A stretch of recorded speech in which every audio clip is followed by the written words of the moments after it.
Assalamualaikum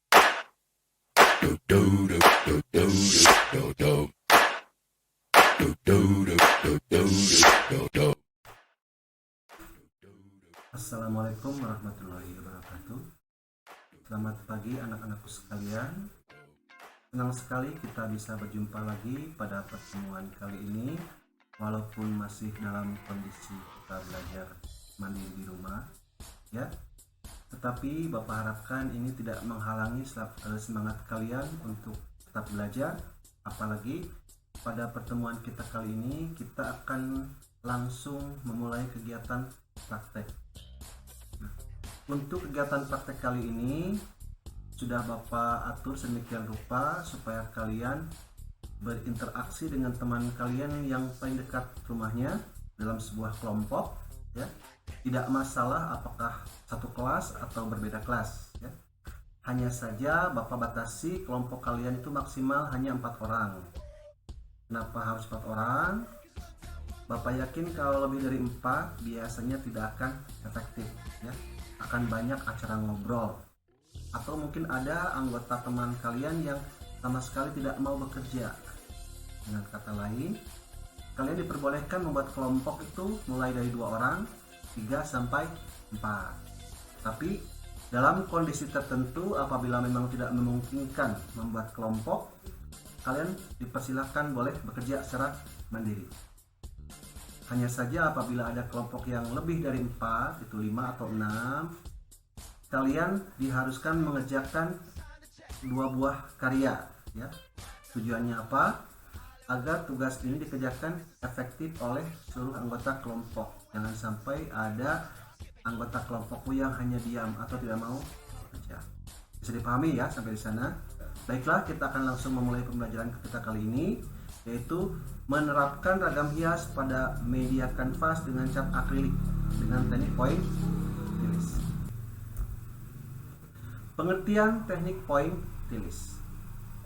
Nah, sudah Bapak katakan kemarin-kemarin ya bahwa kalian jangan dulu menggambar apa-apa di kanvasmu, tunggu instruksi hari ini. Ya, ini ya.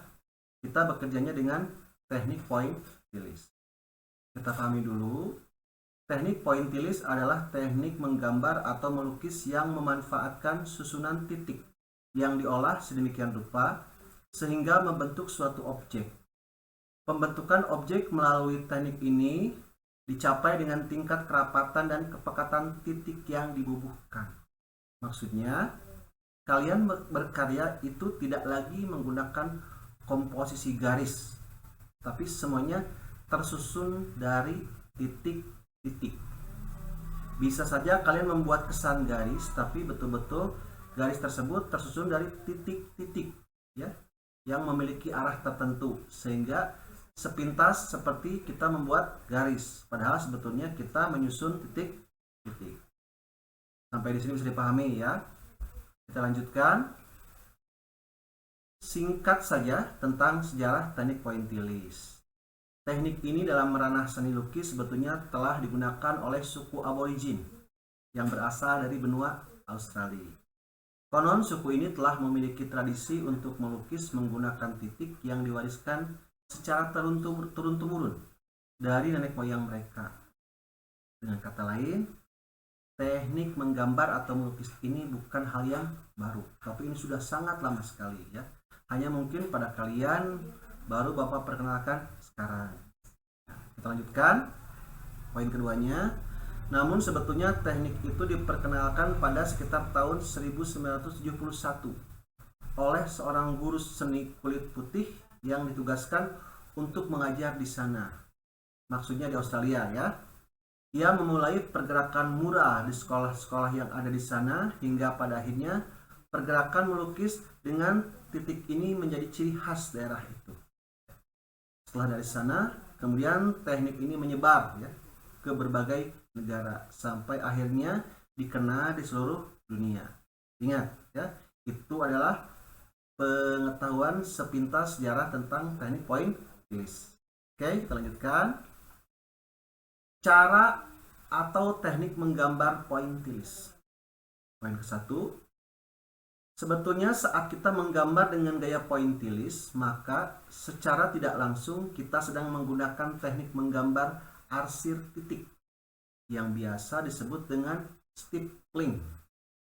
Ya, kalau kalian mengenal arsir itu ada arsir garis, ada arsir teknik Dussel ya, yang digoreskan dihaluskan. Sudah kemarin kita buat karyanya. Ini baru lagi ya, ada arsir titik yang disebut dengan teknik stippling. Selanjutnya, semakin rapat titik-titik yang dibubuhkan, maka semakin gelap area tersebut dan cocok untuk membuat bayangan. Sementara, semakin renggang titik yang dibubuhkan, maka semakin terang bagian itu. Melalui gerak terang tersebutlah objek dibentuk dalam teknik ini. Itu ya secara umum. Perhatikan contohnya. Nah, ini yang akan kita buat sekarang. Bisa kalian amati betul-betul bahwa di sana ada bentuk-bentuk lingkaran, semacam garis ya, seperti ular dan sebagainya. Sebetulnya itu semuanya tersusun dari titik-titik. Cukup jelas ya? Kita lanjutkan. Prosedur berkarya ragam hias dengan teknik pointillis. Kita langsung ke praktek. Ini ada dua bagian. Ada bagian alat dan bagian bahan. Pertama kita bahas tentang alat dulu ya. Pertama kita butuh kuas. Buat apa kuas? Yang jelas kuas untuk membalurkan atau mengulaskan warna pada bidang gambar, yaitu di kanvas. Jadi masing-masing setelah proses pembuatan sketsa, otomatis kuas ini dibutuhkan ya, untuk melaburkan warna. Kemudian kita butuh palet. Tahu palet kan? Yaitu semacam wadah yang banyak lubang-lubangnya. Itu adalah wadah untuk mencampur warna. Jadi kita di sana bisa mencampurkan berbagai macam warna. Tapi kalau tidak ada, tidak usah khawatir. Silakan kalian boleh menggantinya dengan alat yang ada di rumah saja. Bisa menggunakan mungkin potongan gelas aqua diambil bawahnya sebagai wadah, atau juga alas gelas ya. Kemudian kita membutuhkan alat lidi. Tahu lidi? Kita lebih mengenalnya dengan sapu nyerek ya kalau di Sunda. Lidi ya. Buat apa? Nanti kita bahas. Kemudian kita membutuhkan wadah untuk air bersih, yaitu air untuk mencampur atau mengencerkan warna apabila warna yang dikemasan terlalu kental. Kemudian kalian juga membutuhkan wadah pencuci kuas atau lidi. Nah, setiap perubahan warna sudah menjadi kewajiban untuk mencuci kuas agar warna tidak tercampur. Demikian pula dengan lidi. Kalau kita menggunakan lidi untuk membuat titik dengan warna hitam dan mau ganti ke merah, maka lidi tersebut harus kalian cuci bersih terlebih dahulu. Sampai disini bisa dipahami. Kita lanjutkan dengan bahan yang diperlukan. Pertama jelas ya. Untuk menggambar kita butuh pensil. Pensil untuk menggambar atau membuat sketsanya dulu. Kemudian kalian butuh kanvasnya. Bapak yakin sudah pada punya ya, sudah dipegang sekarang. Kemudian catnya, cat akrilik. Itu yang kemasan itu yang 5 warna. Kenapa hanya 5 warna? Karena kalian bisa menghasilkan berbagai macam warna dari 5 tersebut. Itu ada merah, putih, hitam, biru, kuning. Itu merupakan warna primer, warna dasar ya. Silakan eksperimen saja. Kalau ingin menghasilkan warna hijau, berarti campurkan warna biru dengan kuning. Ingin menghasilkan warna oranye, campurkan warna merah dengan kuning. Ingin menghasilkan warna ungu, campurkan warna merah dengan biru dan sebagainya. Silakan eksperimen sendiri, tentukan beragam warna yang merupakan hasil dari eksperimenmu. Oke. Selanjutnya kita membutuhkan bahan air bersih untuk mencampur cat. Kita membutuhkan alat atau bahan air untuk mencuci kuas atau lidi. Kemudian kita membutuhkan lap tangan. Pasti ada ya di rumah kalian, Bapak yakin itu tidak susah mencarinya. Perhatikan contohnya.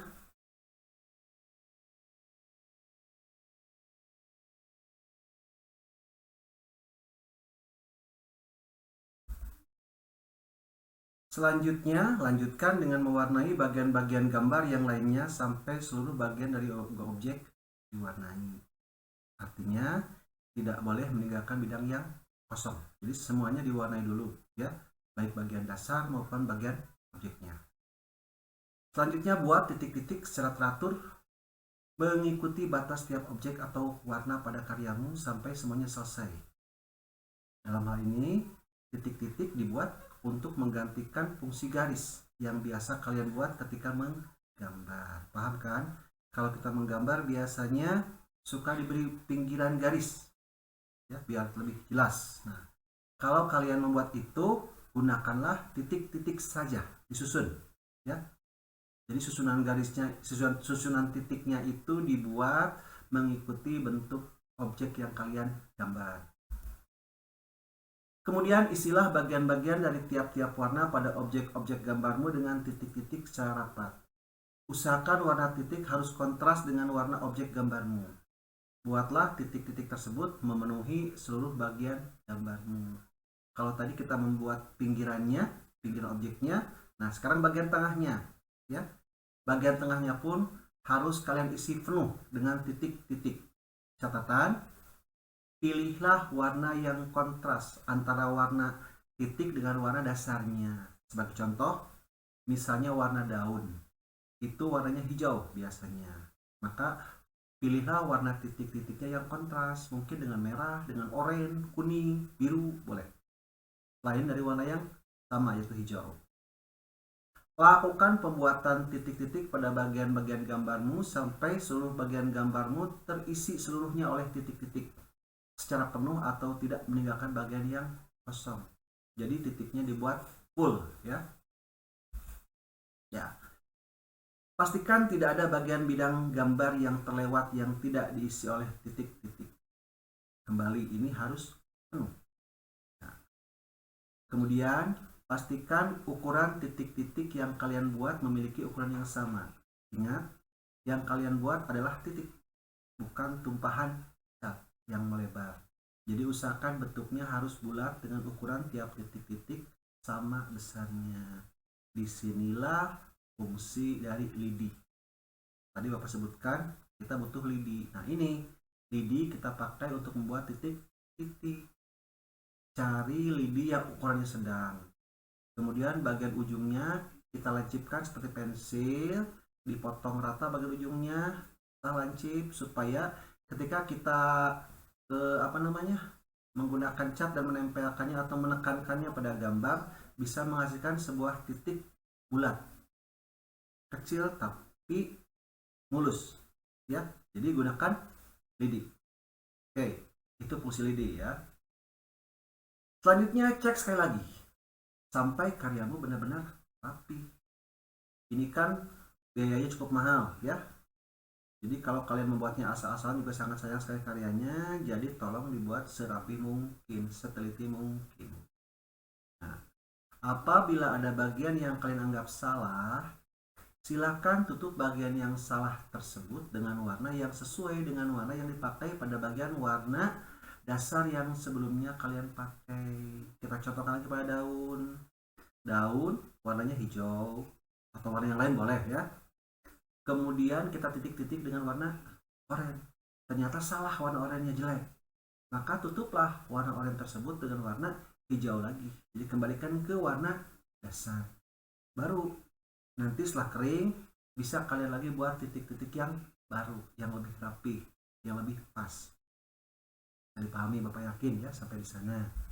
Nah, sekarang setelah karyamu selesai, sudah menjadi kewajiban bagi kalian untuk mengirimkan karyanya di Google Classroom masing-masing. Nah, dengan syarat satu, setiap tahapan pengerjaan karya ini harus kalian buat fotonya, mulai dari foto desain, pewarnaan, dan pembuatan titik-titiknya. Tambahkan foto wajah kalian secara jelas, harus kelihatan dari depan, ya, pada saat mengerjakan. Ini sebagai bukti bahwa kalian betul-betul mengerjakan, bukan orang lain. Nah, kalau semua foto tersebut sudah selesai, sudah siap, silakan upload foto kalian di masing-masing DCR-nya. dengan menyebutkan nama-nama anggota kelompoknya. Jangan perwakilan saja ya, tapi semuanya sebutkan. Karena apa? Karena nilainya akan nilai masing-masing.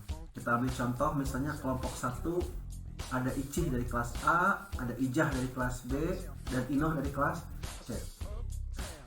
Ketiga-tiganya wajib mengirimkan di GCR masing-masing. Tapi ketiga-tiganya juga disebutkan namanya. Misalnya Icih masuk ke GCR kelas A di akunnya, tapi cantumkan nama Inoh dan Ijo. Jangan dilewat ya, karena ini merupakan satu kelompok. Jadi pahami ya. Oke. Yap, ini gambar contoh yang sudah jadi. Walaupun tidak terlalu bagus, tapi minimal ini bisa menjadi inspirasi ya. Minimal kalian tahu, oh begini cara membuatnya.